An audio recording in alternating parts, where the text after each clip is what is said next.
começar a fazer análise. Um tempo depois, no dia 7 de 2025, o Eduardo encaminhou algumas mensagens ao Jair Bolsonaro falando sobre o pronunciamento que o Trump havia feito em defesa do Jair, que tinha acabado de acontecer, e também sobre a anistia. E o Eduardo disse assim: Eduardo Bolsonaro, Trump sobre Bolsonaro, estarei observando a caça às bruxas de Jair Bolsonaro e suas famílias e milhares de apoiadores de perto. Isso aqui, gente, é começo de junho, tá? Isso aqui é quando o Trump começou a fazer aquela primeira declaração na rede social dele, na Truth Social. Aí o Eduardo diz assim: se a anistia light passar... Isso aqui é o que está em jogo, tá? Também. Deixa eu contextualizar. Nesse momento aqui está acontecendo uma pressão ou uma dúvida entre apoiar aquilo que foi chamado de anistia light, que nem anistia era, né? Na verdade era uma redução de penas. Teria gente que iria progredir para o semiaberto, outros provavelmente não, né? Mas isso daqui colocaria tudo em risco. O que é tudo em risco? Isso daqui permaneceria o Alexandre de Moraes forte, com muita interferência ainda na eleição de 2026. Porque você não está achando, né, que o Alexandre de Moraes vai deixar a eleição do ano que vem, depois de tudo que ele fez em 2022, deixar a eleição do ano que vem ser limpa e justa. Né? Ele não vai deixar que sejam eleitos senadores para fazer o impeachment dele. Ele sabe disso. Ele sabe quem são os candidatos, ele sabe quem são as pessoas. Então ele vai querer, mais uma vez, tentar ter um domínio, exercer um papel sobre o TSE para tentar controlar as rédeas do país. Eu acho que essa altura do campeonato vocês já não duvidam mais que ele tem essa conduta de mafioso. A última... Ou a gente arriscar tudo para, ainda que podendo sacrificar décadas de prisão do meu pai, a gente buscar fazer o remédio mais efetivo, que resultaria no resgate da democracia brasileira, na volta da liberdade ao Brasil e acabar com Alexandre de Moraes e o seu regime de censura e de perseguição política. É isso aqui que está em jogo nesse momento. E aí o Paulo vai começar a explicar também. A ajuda da vida do Trump dos Estados Unidos terá sido o posto do Trump. Eles não vão mais ajudar. Temos que... Aí esse ponto é um ponto muito importante. Temos que decidir entre ajudar o Brasil, brecando o Supremo Tribunal Federal e resgatando a democracia, ou enviar o pessoal que teve num protesto que evoluiu para uma baderna para casa num semiaberto. Então, repara só, o que eu estou falando? É que é o seguinte, se o Congresso fizer um acordo, né, o pessoal da direita fizeram um acordo, e forem por esse caminho de redução de pena, que não é anistia, é redução de pena, deixar o pessoal ainda com tornozeleira, e sabe-se lá se isso daí seria permitido, se a STF não iria declarar essa lei inconstitucional. Mas se fôssemos por esse caminho, bem, por que a gente ia correr um sério risco?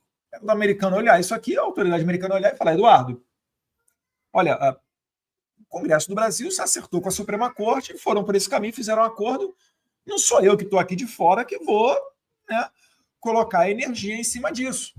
Vocês que se resolvam com as suas violações de direitos humanos. Se vocês estão achando que esse daí é o caminho correto, é a solução, bem, aí problema da liderança política de vocês do Brasil. Então é isso daqui que está em jogo.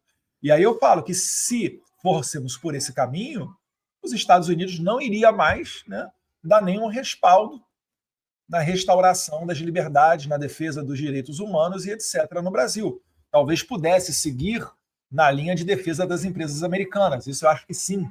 Mas a história seria completamente diferente. Isso sem falar que o STF pode decretar essa intervenção do Congresso no regimento interno da Corte, o duplo grau de jurisdição interno, como inconstitucional, pois violaria a separação dos poderes. É que nesse pacote também estava incluso dali o duplo grau de jurisdição para as ações na Suprema Corte. Né? Como a Suprema Corte começou a julgar originalmente o pessoal do 8 de janeiro, o Jair Bolsonaro, o Braga Neto, o Anderson Torres, etc., esse projeto chamado Anistia Light, que é redução de pena, ele também iria prever o duplo grau de jurisdição interno do STF. O que é isso? Os julgados da primeira turma ou da segunda turma comportaria apelar para o plenário. Ou seja, vai sair ali dessa turma que está julgando o Bolsonaro, que é Zanin, Alexandre de Moraes, Flávio Dino, Carmen Lúcia e Fux, acho que é isso, e iria para o pleno, ou plenário, como quiser. E aí eu pergunto para vocês, vocês acham que o Bolsonaro seria absolvido por ser julgado no pleno pelos 11 ministros do STF? É claro que não. muito provavelmente seria um placar de 9-2 pela condenação do Jair Bolsonaro. Nesse cenário, você não teria mais amparo dos Estados Unidos, que conseguimos as duras penas aqui, bem como estaria igualmente condenado final de agosto, que é onde estamos agora. O julgamento. Vejam que o Eduardo está falando isso em junho. Então, olha só, mais uma vez, essa troca de mensagem aqui é de junho, e eu estou prevendo que o Bolsonaro estaria condenado no final de agosto. Na verdade, o julgamento dele está marcado para 12 de setembro. Mas eu já estava lá atrás cantando a pedra. O julgamento é em setembro. Eu acho que não vale a pena, mas te oriento a buscar o conselho com outras pessoas. Ainda assim, humildemente, eu falei para o meu pai, falei, olha, essa é a minha opinião. Tem o caminho da anistia light, tem o full victory ou full defeat, mas eu acho que a gente tem que ir por esse caminho aqui do 100% vitória, 100% derrota, que ao final das contas é o caminho que a gente acabou adotando. Tá? Mas, ainda assim, achando que eu estou certo indo por esse caminho, se você quiser, se consulte com outras pessoas e veja aí o que vocês acham que é melhor. Porque também, pessoal, vou falar o seguinte, quando... Bom carioquês para vocês, enquanto é o seu que está quando é o seu que está na reta, a coisa muda. Quando é você que tem que sustentar a tua casa, quando é você que tem que pagar a tua conta, quando é você que tem que enterrar o seu ente querido, quando é você que tem que tomar risco, a coisa muda. A cadeira pega fogo, a caneta esquenta, você não dorme. Então, eu estou no momento da minha vida, né? Estou com 41 anos de idade, então eu sei que às vezes é fácil tomar tal decisão, mas nem sempre é a decisão correta. Então, no final da tarde, eu falei aqui pro meu pai, olha, o cara que tem 4 anos de presidência, 28 de parlamento e 17 de exército. Eu falei, olha, se consulte com outras pessoas aí, explica para elas, apresenta os cenários, vê o que elas acham. Mas muito confiante na minha estratégia, né? Na verdade, minha não, né? Na nossa, que sou eu e Paulo Figueiredo, de que estávamos certos em, eu no caso de fazer essa pressão, mas do nosso projeto. Tire do cálculo o apoio dos Estados Unidos. Qual estratégia você tem para atingir esse objetivo? É simples. E aí, mais uma vez, vamos lá.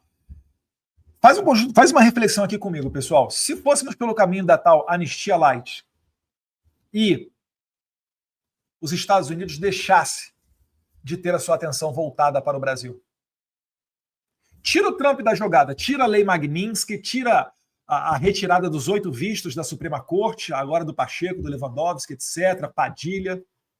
Tira essa atenção dos Estados Unidos para com o Brasil. Como é que você acha que estaria o Brasil hoje? Muito provavelmente, o julgamento do JB estaria sendo feito agora. Nem começo de setembro, não. Final de agosto mesmo. Porque o Moraes acelerou tanto, né, essa coisa toda, ele atropelou até direito de defesa. Eu lembro do Vilardi e do Paulo Bueno, advogados do Bolsonaro, pedindo uma dilação de prazo que qualquer traficante pede chinelo no Brasil tem. E nem isso o Alexandre de Moraes deu, porque ele estava acelerando os processos, estava acelerando os prazos para condenar o Jair Bolsonaro ainda esse ano. Mas tira os Estados Unidos da equação. Conta para mim, o que é que você acha que aconteceria com o Brasil?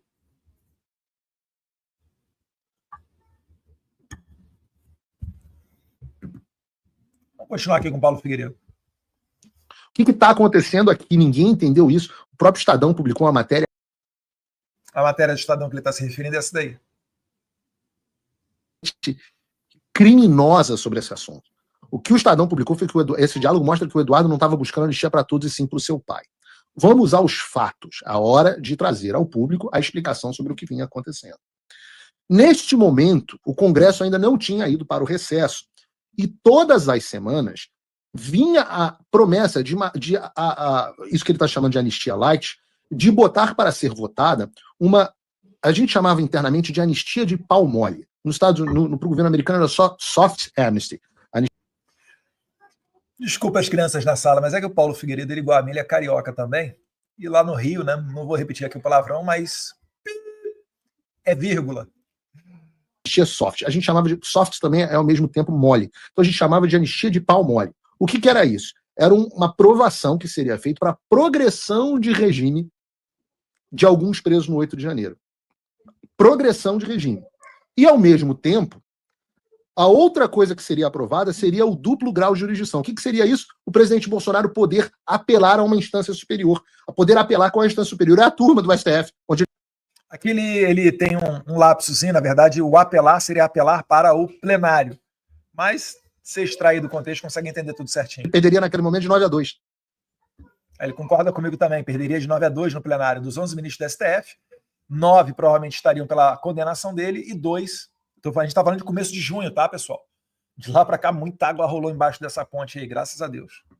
E este acordo estava sendo considerado, para não dizer aceito, este acordo caracu estava sendo considerado pelo presidente Bolsonaro. Então você tem aqui neste momento um presidente Bolsonaro considerando seriamente e orientando o partido nesta direção a apoiar uma anistia de pau mole, que não resolveria o problema do Brasil, não liberaria os presos, atingiria meia dúzia de pessoas com progressão de pena e, para ele, daria simplesmente a possibilidade de apelar um tempo no tribunal, que ele perderia certamente.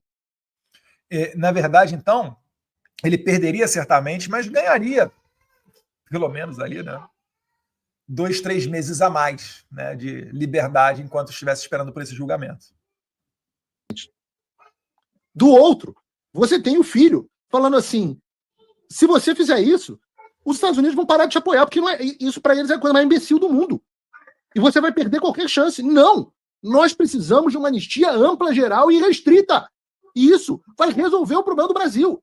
A gente não pode deixar o Brasil refém de meia dúzia de pessoas que fizeram a baderna ou não, que participaram de um protesto. Porque tem os dois, tem pessoas que participaram do protesto e tem pessoas que participaram de uma baderna. E que essas pessoas vão poder ir para o semiaberto e o Brasil vai continuar nessa desgraça. Não. Essas pessoas não deveriam estar lá. Nós precisamos salvar o país. Nós precisamos botar o país no curso.